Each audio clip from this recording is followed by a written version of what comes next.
Hello students, welcome back to my YouTube channel Glossary of Biology by Virendra sir. Students, let's start with our second topic of cell division. That is types of cell division. In first lecture we discussed about cell cycle. Link provided in description box for cell cycle. So students, let's start with our second topic types of cell division. तो student हमारे पास में cell division के तीन type है. First आपको याद रखना है, हमारा फर्स्ट टाइप है ए माइटोसिस, सेकंड वन है माइटोसिस एंड थर्ड वन है मियोसिस. अब ये जो तीनों वर्ड है, तीनों जो टाइप है, उन तीनों टाइप्स को हमें डिटेल में देखना है कि सेल का डिवीजन कैसे होता है. तो स्टूडेंट लेक्चर बहुत इंटरेस्टिंग है. साथ में आपको एक और बात बता दूं मैं, अगर ये टॉपिक आपको अभी यहाँ पे क्लियर हो गया तो देन इसके बाद में जब हम पूरा डिटेल में एक एक टॉपिक को अलग से देखने वाले तो समझने वाला इजीली आपको क्लियर होगा. तो फर्स्ट हम स्टार्ट कर लेते हैं हमारा first topic, that is amitosis. Amitosis का अल्टरनेटिव वर्ड है डायरेक्ट डिवीजन. अब डायरेक्ट डिवीजन क्यों बोला गया है ये आपको अच्छे से समझना है. डायरेक्ट डिवीजन इसलिए बोला गया है, it is the simplest type of cell division. ये सिंपल मोड का है जिसमें सेल डिवीजन सिंपली हो जाता है. कैसे होता है तो स्टूडेंट्स क्या हो रहा है, जैसे कि एक सेल है हमारे पास में, nucleus and remaining part is cytoplasm. तो ये जो सेल है सिंपली क्या होता है अमाइटोसिस में, ये न्यूक्लियस में कंस्ट्रिक्शन आता है. पहले तो न्यूक्लियस इलोंगेट हो गया और साथ में कंस्ट्रिक्शन आया. कंस्ट्रिक्शन आने के कारण क्या होता है, ये न्यूक्लियस दो इसमें डिवाइड हो जाते हैं. अब ये न्यूक्लियस अगर एक सेल में दो इसमें डिवाइड हो गए देन इसी के बाद में क्या होता है, फॉर्मेशन हो जाता है दो डॉटर सेल का. और सबसे मेजर आपको मैं एक और बात बता दूं स्टूडेंट्स, ये सेम हमने कहां पढ़ा है, बाइनरी फिजन इन अमीबा. याद आ रहा है स्टूडेंट्स, 10th स्टैंडर्ड में हमने पढ़ा है बाइनरी फिजन. तो सिंपल जो बाइनरी फिजन इन अमीबा हुआ था आपने पढ़ा भी होगा. अमीबा अगर डिटेल में आपने पढ़ा होगा तो आप एक वर्ड लिखा है एमाइटोसिस.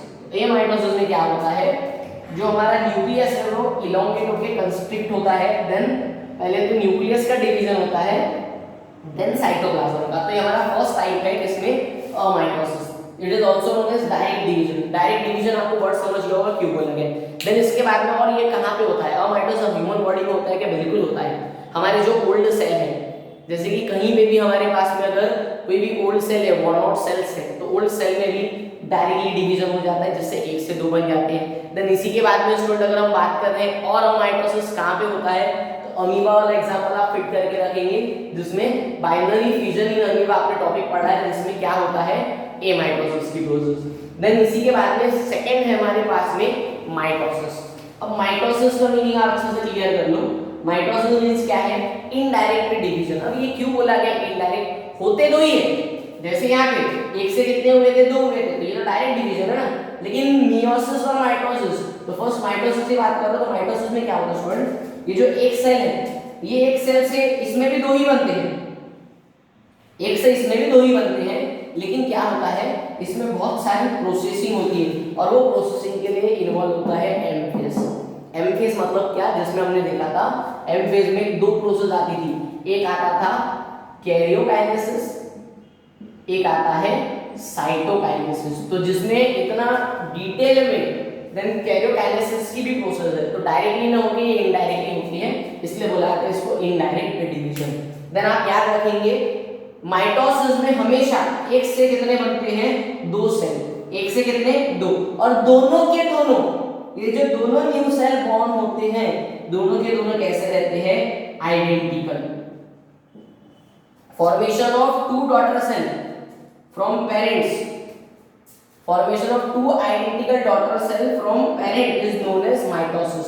आप डिफाइन लिख सकते हैं mitosis की, it is a type of cell division in which parent cell is divided into two identical daughter cell is known as mitosis. then इसी के बाद में meiosis को बोला जाता है reductional division. अब क्यों बोला जाता है, तो meiosis में क्या होता है स्टूडेंट, वन पेरेंट से, एक पेरेंट सेल से कितने डॉटर सेल बनते हैं, 4 डॉटर सेल. और सबसे बड़ी बात स्टूडेंट, सभी के सभी अनआइडेंटिकल रहते हैं. कैसे रहते हैं, अनआइडेंटिकल. तो यही हमें डिटेल में पढ़ना है. तो स्टूडेंट्स हम ये वाले लेक्चर में क्या डिस्कस करने वाले हैं कि ये प्रोसेस होती क्या है और इसमें डिटेल जो है हम एक एक टॉपिक, और माइटोसिस को जितना आपको मैंने यहाँ पे क्लियर करा इतना ही दिया है। माइटोसिस और मियोसिस ये हमारे बॉडी में लिविंग ऑर्गेनिज्म में बहुत इसेंशियल है, तो डिटेल में हम देखते हैं माइटोसिस के बारे में एंड मियोसिस के बारे में। हाँ स्टूडेंट, तो नेक्स्ट है हमारे पास में माइटोसिस और मियोसिस। और माइटोसिस जितना मैंने आपको बताया उतना ही आपके सिलेबस में है। माइटोसिस और मियोसिस के बारे में देख लेते हैं। तो स्टूडेंट पहले तो माइटोसिस मींस क्या बताया मैंने आपको, माइटोसिस सेल डिवीजन का एक टाइप है जिसमें जो पेरेंट सेल रहता है, पेरेंट सेल मतलब कौन सा वाला, जो सेल डिवाइड हो रहा है उसे पेरेंट सेल बोला जाता है। सिंपल सा, जो सेल डिवीजन के लिए जा रहा है उसे पेरेंट सेल बोला जाता है और जो बन रहा है उसे डॉटर सेल बोला जाता है। तो माइटोसिस में क्या होता है, जो पेरेंट सेल है वो डिवीजन में जाता है। अब उसके बाद में सेकंड में आपको एक और चीज बता दूं, यहाँ पे जो है माइटोसिस में जो पेरेंट सेल जाता है, मतलब ये जो सेल है इसका नेचर या तो हैप्लॉइड भी रह सकता है या तो डिप्लॉइड भी रह सकता है। ये डिप्लॉइड भी रहेगा या तो हैप्लॉइड भी रहेगा। ठीक है स्टूडेंट, ये बहुत अच्छे से समझ लो, ये पॉइंट बहुत अच्छे से समझो। तो इसमें क्या होता है, जो पेरेंट सेल है वो इक्वली, कैसा बोल रहा हूं मैं, इक्वली दो इसमें डिवाइड होता है। तो इससे कितने बन गए, 1 से 2 डिवाइड होके बन गए। अगर ये हैप्लॉइड वाला था तो ये दोनों के दोनों कैसे बनेंगे, हैप्लॉइड बनेंगे। अगर ये डिप्लॉइड था, अगर ये 2n वाला था डिप्लॉइड, 46 क्रोमोसोम ह्यूमंस के अकॉर्डिंग, तो यहाँ पे भी कितने क्रोमोसोम आ जाएंगे, 23 मतलब 2n 2n 23 कितना, 23 पेयर्स, मतलब कितने क्रोमोसोम, 46 क्रोमोसोम। तो आप बोल रहे होंगे सर ये तो इसके पास में 46 थे, फिर इसने दो इसमें डिवाइड कैसे किया। तो मैंने आपको बताया था ना students, cell cycle previous lecture में क्या पढ़ाया मैंने आपको कि जो डिवीजन स्टार्ट हुआ, जैसे कि ये सेल आया, ठीक है, ये डिवीजन के लिए आया डिप्लॉइड सेल, डिवीजन में आने के बाद में एम फेज में स्टार्ट हो गया है माइटोसिस।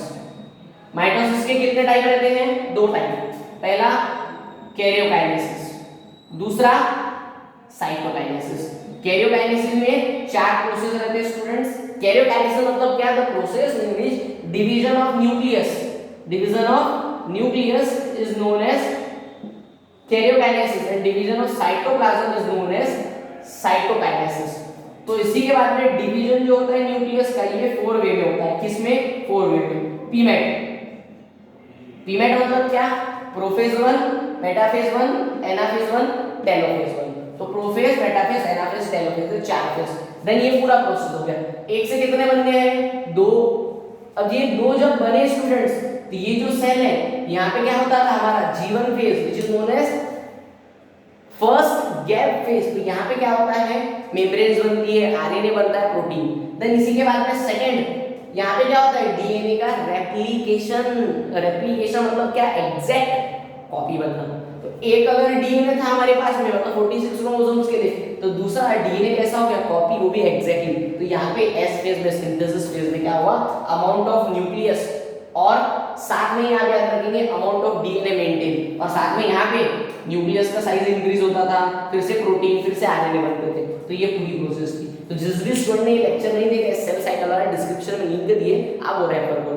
देन स्टूडेंट्स, अब मैं बोला डिप्लॉइड से दोनों डिप्लॉइड बन सकते हैं, अगर हैप्लॉइड रहा तो दोनों, मतलब क्या हो रहा है, इक्वली डिवाइड कर रहा है ना, मतलब डिप्लॉइड से 2 डिप्लॉइड बनाता है, हैप्लॉइड से 2 हैप्लॉइड बनाता है। तो इसीलिए माइटोसिस को एक और नाम दिया गया है, इक्वेशनल डिवीजन। क्या बोला गया है, इक्वेशनल डिवीजन।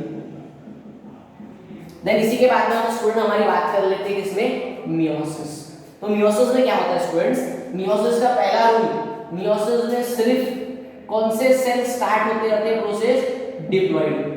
हैप्लॉइड सेल से मियोसिस परफॉर्म नहीं होता, हमेशा कैसा चाहिए, डिप्लॉइड। कैसा, हमेशा डिप्लॉइड।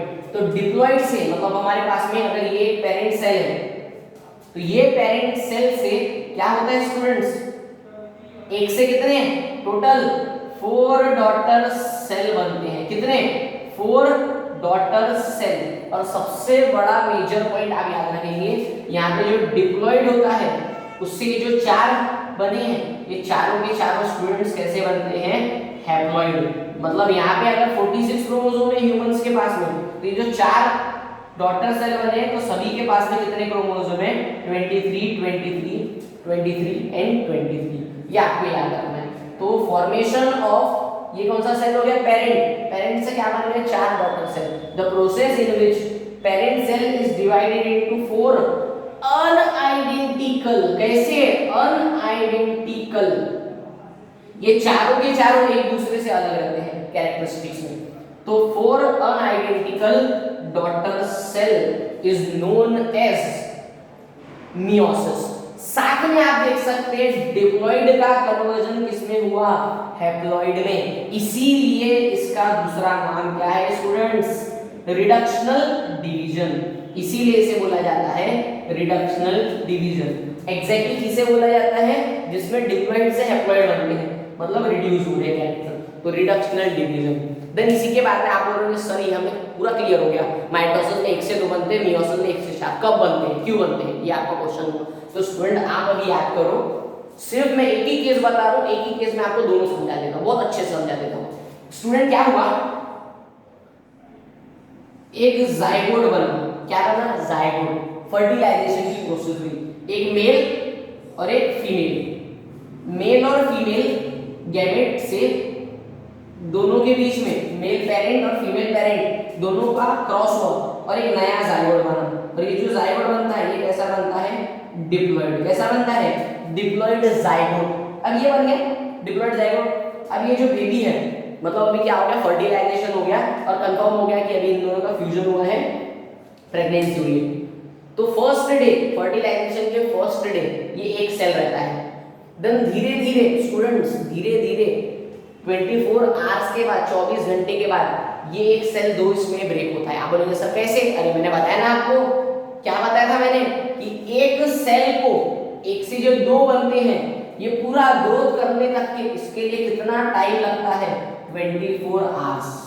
तो जिस दिन फर्टिलाइजेशन हुआ, प्रेगनेंसी हुई, जिस दिन फर्टिलाइजेशन हुआ, तो जो 2n वाला है ये सेल अब ये जाता है माइटोसिस में। किस में जाता है? माइटोसिस। क्योंकि सेम आपका ह्यूमन का एक बेबी पकड़ के चलो ना, मेल और फीमेल दोनों ने क्रॉस किए। जिस दिन फर्स्ट सेल बना, ये सेल खुद को अपने आप को 2 इसमें डिवाइड करता है फर्स्ट डे, सेकेंड डे फिर 2 इसमें, फिर 4 सेल, 4 से 8 सेल, इक्वेशनल डिवीजन। अभी एक था, एक से खुद बना था अपने आप को 2, 2 से फिर ये जो बना इससे भी 2, फिर ये 2 से फिर और ये 2, फिर अभी ये आया, इससे और 2 बनेंगे। ये देखो धीरे धीरे 9 मंथ तक के, कितने मंथ तक के? 9 मंथ तक के बॉडी में कौन सी प्रोसेस चली? माइटोसिस। और माइटोसिस का रिजल्ट आपके सामने है। माइटोसिस के कारण हमारी पूरी बॉडी बन चुकी है, क्योंकि इक्वेशनल डिवीजन हुआ। ऐसा नहीं है कि एक तरफ हमारी बॉडी डिफरेंट कैरेक्टरिस्टिक शो कर दी, एक तरफ डिफरेंट नहीं, हमारी पूरी बॉडी कैसे सिमिलर है, जिसके कारण, किसके कारण हुआ ये सब? माइटोसिस। मतलब जो भी हमारे बॉडी में जाइगोट बनता है, उसके बाद में लाइफ का ग्रोथ कराने के लिए, हमारी जो बॉडी का सेल ग्रोथ कराने के लिए है, लाइफ का ग्रोथ कराने के लिए कौन सी प्रोसेस होती है? माइटोसिस। आप बोलोगे सर अभी मियोसिस कब होती है? बिल्कुल बोलोगे आप, सर मियोसिस कब होती है? तो स्टूडेंट्स आप अच्छे से याद करो ना कि मैंने आपको क्या बताया कि मेल और फीमेल गैमेट आए और इन दोनों ने क्या बनाया? एक जाइगोट। और जाइगोट का नेचर कैसा है? डिप्लॉइड। लेकिन ये जो मेल स्पर्म, मेल का स्पर्म रहता है और फीमेल का ओवम। तो आपने students sex determination in human being कहाँ पढ़े? 10th में। आपको याद होगा कि मेल के पास में जो मियोसिस वाली प्रोसेस है, अगर मैं बात करूं मेल के पास में XY रहता है, फीमेल के पास में XX, सेक्स क्रोमोसोम। तो आपको याद आ रहा होगा, या तो मेल के पास से X वाला क्रोमोसोम आएगा या तो Y वाला, मतलब 23 क्रोमोसोम आएंगे मेल के पास से और 23 क्रोमोसोम आएंगे फीमेल के पास से, जिसके कारण जो हमारा डिप्लॉइड सेट बनता है, जिसमें कितने क्रोमोसोम रहते हैं? 46। मतलब क्या हुआ, जब हमारे बॉडी में, मेल के बॉडी में स्पर्म और फीमेल के बॉडी में ओवम बनते हैं, ओवम डिप्लॉइड रहते हैं स्टार्टिंग में, लेकिन जैसे ही बॉडी के बाहर जाते हैं, जैसे ही बॉडी के बाहर स्पर्म बाहर जाता है, हमारे बॉडी से जो भी गैमेट्स, मेल गैमेट बोलो, फीमेल गैमेट बोलो, जैसे ही बाहर जाता है तो ये प्रोसेस करके निकलता है, कौन सी? मियोसिस। और मियोसिस के कारण क्या होता है? 1 से 4 बन जाते हैं। तो स्पर्म के सेल्स मेल की बॉडी से एक बार में कितने सारे निकलते हैं, तो जिसके कारण आपको याद रखना है इतने सारे स्पर्म कहाँ से आए? कौन सी प्रोसेस हुई? क्योंकि वहां पे मियोसिस की। तो मियोसिस वाले ने क्या किया, रिडक्शनल डिवीजन 1 से 4 बना दिया, जिसमें क्रोमोसोम कितने हैं 23। सेम पकड़ के चलो फीमेल, दोनों में प्रोसेस कराना के लिए, मतलब फीमेल में और मेल में जो हमारे गैमेट्स बाहर रिलीज होते हैं वो हैप्लॉइड क्यों निकलते हैं, क्योंकि उसके लिए मियोसिस रिस्पॉन्सिबल है, बॉडी की ग्रोथ के लिए कौन सा है, माइटोसिस। तो यही आपका सबसे बेसिक पॉइंट आपका आज का था कि माइटोसिस हमारे बॉडी की सेल ग्रोथ कराता है और मियोसिस हमें रिप्रोडक्शन के लिए हेल्प कराता है एट प्यूबर्टी स्टेज और डेवलपिंग स्टेज। तो यही आपको दो बेसिक कॉन्सेप्ट आपको याद रखना है कि माइटोसिस कब होगा और मियोसिस। माइटोसिस बॉडी की ग्रोथ के लिए रिस्पॉन्सिबल है। सपोज हमारे बॉडी का कोई टिश्यू डैमेज हो चुका है, यहाँ के सेल्स डैमेज हो गए, आपको पता है स्टूडेंट्स, सेल का डैमेज होने के बाद में ब्राउन कलर की कोट आती है, देन कुछ दिनों बाद फिर से क्या हो जाता है, वापस से वैसे सेल। अरे किसने किया, बॉडी के माइटोसिस वाले सेल ने। तो क्योंकि पता पड़ा बॉडी को कि हमारे बॉडी के सेल जल रहे हैं, किल हो गए, डिस्ट्रॉय हो गए, वो रुक गए थे।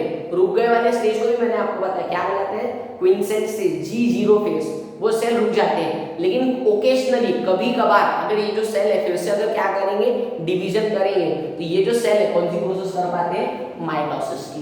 तो इसी के बाद में अगर हमारे बॉडी से अगर कोई भी गैमेट जाता है, वो है डिप्लॉइड, हमारी बॉडी है, हमारी बॉडी डिप्लॉइड है और उसको हैप्लॉइड गैमेट में कन्वर्ट करने का काम कौन करता है, मियोसिस। तो मियोसिस के भी स्टूडेंट दो ही टाइप रहते हैं, एक रहता है कैरियोकाइनेसिस, एक होता है साइटोकाइनेसिस। लेकिन मियोसिस की स्टेप जो है दो टाइप में होती है, एक मियोसिस 1 जिसमें एक से पहले दो बनते हैं, और फिर होता है मियोसिस 2 जिसमें 2 से 4 बनते हैं। तो जब हम ये पूरे डिटेल में देखेंगे, आज हमारा टॉपिक क्या है, टाइप ऑफ सेल डिवीजन है क्या और एग्जैक्टली होते क्या है। कल का जो हमारा नेक्स्ट टॉपिक रहेगा हमारा स्टूडेंट वो रहेगा माइटोसिस के ऊपर में, तो आप मेरे को डिटेल में दिखने वाला है। ये पूरा का पूरा मैंने आपको बेसिक बता दिया। देन स्टूडेंट्स कुछ वर्ड है जो आपको हमेशा याद रखना है, तो वर्ड्स हम एक बार शॉर्ट में रिकॉल कर लेते हैं, देन हमारा ये types of cell division complete कर। तो हम देख लेते हैं हमारे रिमेनिंग वर्ड्स। हाँ स्टूडेंट, तो फर्स्ट हमारा क्वेश्चन है, फर्स्ट क्रोमोसोम्स किसे बोला जाता है। 10th स्टैंडर्ड में पढ़ा है हमने, क्रोमोसोम्स क्या है, chromosome are the filamentous body. Chromosome filament like body है। फिलामेंट मतलब कैसे student, thread like, filamentous body है, थ्रेड लाइक धागे समान बॉडी है। Chromosome are the filamentous body which are appear during cell division. सबसे काम का पॉइंट है स्टूडेंट कि क्रोमोसोम सिर्फ और सिर्फ कब दिखते हैं, सेल का डिवीजन, मतलब जब माइटोसिस और मियोसिस। बाकी समय बॉडी को रिप्रेजेंट कौन करता है, तो क्रोमोसोम्स किसके थ्रू बना है, डीएनए के कारण। Group of DNA is known as chromosomes, मतलब क्रोमोसोम्स किसका कॉन्स्टिट्यूशन के कारण बन चुका है, बहुत सारे डीएनए के ग्रुप है, मतलब क्रोमोसोम के अंदर में डीएनए है और डीएनए के अंदर में क्या है, जीन। जीन का ग्रुप मिला के डीएनए बनता है, डीएनए का ग्रुप मिला के क्रोमोसोम्स बनते हैं। और क्रोमोसोम की अगर स्टूडेंट बात करूं तो क्रोमोसोम के दो टाइप रहते हैं, एक होता है ऑटोसोम्स, एक होता है सेक्स क्रोमोसोम्स। यही मैं आपको बता रहा था, सेक्स क्रोमोसोम में मेल के पास में दो रहते हैं, एक्स और वाई, और फीमेल के पास में रहता है एक्स एक्स। और इसी के साथ में ऑटोसोम्स कितने रहते हैं, 22 पेयर में। 22 पेयर मतलब कितने, 44, और ये दो 46। मेल के लिए XY, फीमेल के लिए XX। तो 44 + 2, 44 + 2 = 46 क्रोमोसोम्स रहते हैं ह्यूमन के पास में। गोरिल्ला के पास में 48 रहते हैं, लिख के रखेंगे आप एंट्रेंस के लिए, 48 रहते हैं। यहाँ तक क्वेश्चन हमारे क्रोमोसोम्स के बारे में। देन अगर मैं बात करता हूँ क्रोमोसोम का स्ट्रक्चर देखा जाए तो ऐसा दिखता है, देन माइक्रोस्कोपिकली ये व्यू है, दिखता ऐसा है अगर देखा जाए, और माइक्रोस्कोपिकली अगर देखा जाए तो ऐसा दिखता है। ये डायग्राम कहीं देखा है हमने, इसे पी आर्म, इसे क्यू आर्म बोला जाता है। तो स्टूडेंट ये डायग्राम आप अच्छे समझ लो, इसके बाद का बहुत हो गया हमारा, फिर पूरा का पूरा टॉपिक आपको क्लियर होने वाला है। स्टूडेंट ये जो सेंटर में रहता है, इसे ऊपर वाले पार्ट को और नीचे वाले पार्ट को दोनों को कनेक्ट करके जो सेंटर से रहता है, इसे बोला जाता है सेंट्रोमियर। क्या बोला जाता है, सेंट्रोमियर। सेंट्रोमियर मतलब क्या, जो दोनों क्रोमोसोम्स के हेल्प मतलब अपर पार्ट, तो दोनों क्रोमोसोम के अपर और लोअर हेल्प को पकड़ के रखता है सेंटर से, उसे बोला जाता है सेंट्रोमियर। इसी के बाद में ये जो अपर और लोअर वाला है, अगर ये सपोज करके चलो ये वाला और ये वाला दोनों का जेनेटिक कॉन्स्टिट्यूशन जेनेटिक कॉन्स्टिट्यूशन अगर दोनों अपर पार्ट और लोअर पार्ट का सेम है तो इसे बोला जाता है सिस्टर क्रोमेटिड्स। क्या बोला जाता है? Sister chromatids. नहीं है तो नॉन सिस्टर क्रोमेटिड्स। अगर दोनों का जेनेटिक कॉन्स्टिट्यूशन अपर वाले और लोअर वाले हेयर का जेनेटिक कॉन्स्टिट्यूशन सेम है तो इसे बोला जाता है सिस्टर क्रोमेटिड्स। अगर नहीं है तो बोला जाता है नॉन सिस्टर क्रोमेटिड्स। फिर आपका क्वेश्चन रहेगा सर क्रोमोसोम एक है तो दो दो कैसे रहेंगे? बिल्कुल सही आपका, लेकिन स्टूडेंट क्या होता है कभी कभी दो क्रोमोसोम एक दूसरे को कॉइलिंग कर लेते हैं तो जिसके कारण उनका अपर एंड लोअर पार्ट में डिफरेंस आता है, इसीलिए उसको बोला जाता है नॉन सिस्टर क्रोमेटिड। और वो कब होता है जब दो क्रोमोसोम एक दूसरे को कट करते हैं, क्रॉस करते हैं, जिसे बोला जाता है क्रॉसिंग ओवर। क्या बोला जाता है? क्रॉसिंग ओवर, जिसके कारण कौन से क्रोमोसोम बनते हैं? Non sister chromatids. क्या बोला जाता है? क्रोमेटिड्स। ऊपर वाला जो है इसे भी क्रोमेटिड, नीचे वाले भी क्रोमेटिड। सेम है जेनेटिक कॉन्स्टिट्यूशन तो सिस्टर क्रोमेटिड्स, डिफरेंट है तो नॉन सिस्टर क्रोमेटिड्स। तो ये कुछ वर्ड्स थे हमारे पास में स्टूडेंट जो आपको बहुत अच्छे से याद रखना था। ये भी आप याद रखेंगे, क्रोमोसोम के अंदर डीएनए, डीएनए के अंदर gene, gene is a particular segment of DNA which is responsible for expression of characters. ये हमने पढ़ा है। तो स्टूडेंट यहाँ तक के हमारे पास में टाइप्स ऑफ सेल डिवीजन हो गया। इसके बाद में हम हमारा एक्चुअल टॉपिक पढ़ने वाले हैं माइटोसिस और मेयोसिस। तो माइटोसिस का इसके बाद का एक हाफ आवर का लेक्चर आएगा, वो लेक्चर बहुत इंपॉर्टेंट है। प्रॉपर वे से आप देखेंगे और नोट्स भी प्रिपेयर करेंगे आपके, और आपको थोड़ा सा अच्छे से फोकस करना है क्योंकि एक ही बार आप समझ लो, क्योंकि ये पूरा का पूरा 12th डिसाइड करने वाला हमारा ये चैप्टर। सीबीएसई वाले जो स्टूडेंट्स हैं उनको फर्स्ट टाइम ये टॉपिक है, इसलिए थोड़ा सा डिफिकल्ट जाता है, लेकिन 10th में जिनका स्टेट बोर्ड था उनको बहुत इजी लगता है टॉपिक क्योंकि उनका एक बार हो चुका है। तो सीबीएसई वाले बच्चे अच्छे से प्रिपेयर करेंगे।